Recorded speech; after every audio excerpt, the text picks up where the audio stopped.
नमस्कार, मैं हूं अविनाश और आप देख रहे हैं एबीपी अनकट। कोरोना के दौरान हमने जिस एक अंतर्राष्ट्रीय संगठन का सबसे ज्यादा बार नाम सुना है वो है विश्व स्वास्थ्य संगठन यानी कि WHO।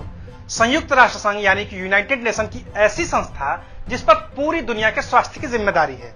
1948 में बनी इस संस्था में दुनिया के कुल 194 देश शामिल हैं, लेकिन अब इस संगठन से दुनिया की सबसे बड़ी महाशक्ति यानी कि अमेरिका ने नाता तोड़ लिया है।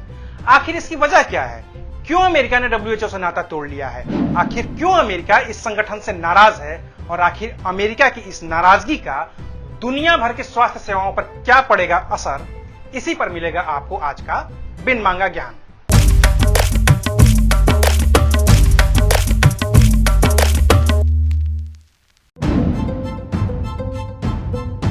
WHO का मुख्यालय स्विट्जरलैंड के जेनेवा में है। इसका काम दुनिया भर के तमाम देशों में मेडिकल संबंधी समस्याओं पर ध्यान देना है और इसके लिए दुनिया भर के देशों को एकजुट करना है। यही संस्था बताती है कि कब किसी बीमारी को महामारी घोषित करना है और कैसे उस महामारी से लड़ना है। अभी दुनिया के सामने जो सबसे बड़ी चुनौती कोरोना के रूप में सामने आई है, उसे भी विश्व स्वास्थ्य संगठन या WHO ने ही महामारी घोषित किया था।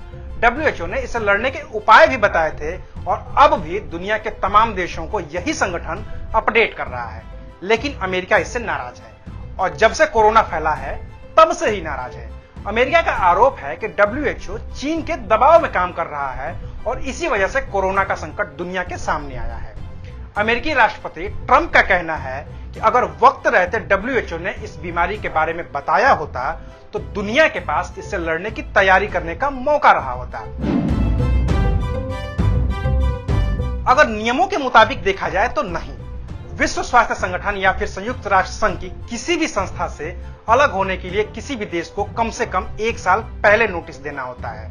साथ ही वजह भी बतानी होती है कि वो इस संगठन से अलग क्यों हो रहा है। सिर्फ एक दिन के फैसले से कोई भी देश किसी भी संगठन से अलग नहीं हो सकता है। अब चूंकि अमेरिका इस संगठन का संस्थापक सदस्य भी रहा है, तो खुद अमेरिका में भी कांग्रेस को इसकी जानकारी देनी होती है। लेकिन अगर ट्रंप के खुद के पुराने फैसले देखें तो WHO से उनके अलग होने के फैसले पर किसी को भी हैरत नहीं हुई है।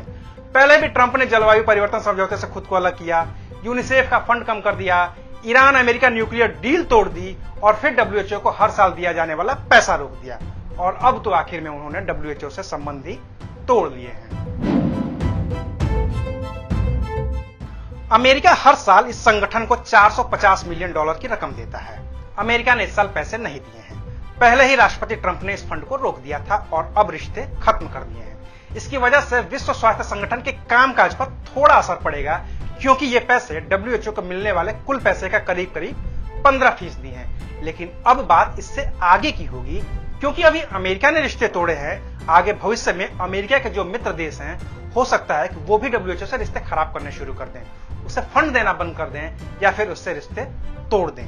अभी अमेरिका के रिश्ते तोड़ने से WHO की छवि को जो नुकसान होगा उसकी भरपाई करना मुश्किल हो पाएगा, क्योंकि यही वो WHO है जिसने पूरी दुनिया को कई बड़ी महामारियों जैसे Ebola, chicken pox, TB, polio, AIDS और मलेरिया से बचाया है। WHO को दुनिया के कई देश, कई उदारवादी संस्थाएं और संयुक्त राष्ट्र संघ पैसे देता है। WHO की वेबसाइट के मुताबिक संस्था के सदस्य देशों की ओर से कुल पैसे का 35.41%, टैक्स से 15.66%, उदारवादी संगठनों से 9.33%, संयुक्त राष्ट्र संघ की ओर से 8.1% और बाकी के बचे पैसे दूसरे बेशुमार स्रोत से इस संस्था को मिलते हैं। WHO को मिलने वाले कुल पैसे का अकेले 15% पैसा अमेरिका देता रहा है। संस्था को सदस्य देश जो पैसे देते हैं उसका करीब 31% हिस्सा अकेले अमेरिका देता आया है। वहीं सदस्य देशों की ओर से मिलने वाले कुल पैसे का करीब 1% हिस्सा भारत देता है। संगठन को पैसे देने के मामले में देशों को खुद से फैसले लेने का अधिकार होता है कि वो कितने पैसे देंगे। अगर सदस्य देश चाहें तो वो पैसे नहीं भी दे सकते हैं। अब अमेरिका के हटने के बाद हो सकता है कि चीन इस संस्था पर पूरी तरह से काबिज होने के लिए और पैसे देना शुरू कर दे, हालांकि इसकी गुंजाइश बहुत कम है। विश्व स्वास्थ्य संगठन इन पैसों का इस्तेमाल दुनिया भर में फैली बीमारियों को खत्म करने, उनका इलाज खोजने और उनका टीका बनाने में करता है। इसे एक उदाहरण से समझने की कोशिश करते हैं। साल 2018-19 में विश्व स्वास्थ्य संगठन की ओर से पोलियो उन्मूलन पर करीब $1 बिलियन यानी कि करीब 767 करोड़ रुपए खर्च किए गए थे। ये कुल खर्च का करीब 19.36% था। संस्था ने 2018-19 में स्वास्थ्य और न्यूट्रिशन सर्विसेज की पहुंच बढ़ाने के लिए करीब 8.77% रकम खर्च की थी। 7% रकम इलाज लायक बीमारियों की वैक्सीन पर खर्च की थी और करीब 4.36% रकम बीमारियों को फैलने से रोकने पर की थी। इसके अलावा WHO की ओर से अफ्रीकन देशों को $1.6 बिलियन दिए गए थे। दक्षिण पूर्वी एशियाई देशों को WHO ने $375 मिलियन दिए थे। पैसे हासिल करने वाले देशों में भारत भी शामिल था। रही बात अमेरिका की, तो WHO ने अमेरिका को भी $62.2 मिलियन दिए थे। ये उस अमेरिका को दिए गए पैसे हैं जो WHO को देता तो सबसे ज्यादा रहा है, लेकिन लेता सबसे कम रहा है। किस देश को कितने पैसे दिए जाएंगे और किस कार्यक्रम पर कितने पैसे खर्च होंगे, WHO साल में इसका लेखा जोखा तैयार करता है। इसके लिए संस्था के फैसले लेने वाली बॉडी वर्ल्ड हेल्थ असेंबली की बैठक होती है, जिसमें संस्था के सभी सदस्य देशों के प्रतिनिधि शामिल होते हैं। हर साल जेनेवा में इसकी बैठक की जाती है, जिसमें WHO की पॉलिसी तय की जाती है, डायरेक्टर जनरल की नियुक्ति की जाती है, पैसे के लेन देन की देखरेख की जाती है और संस्था के बजट पर भी बातचीत करके उसे अंतिम रूप दिया जाता है।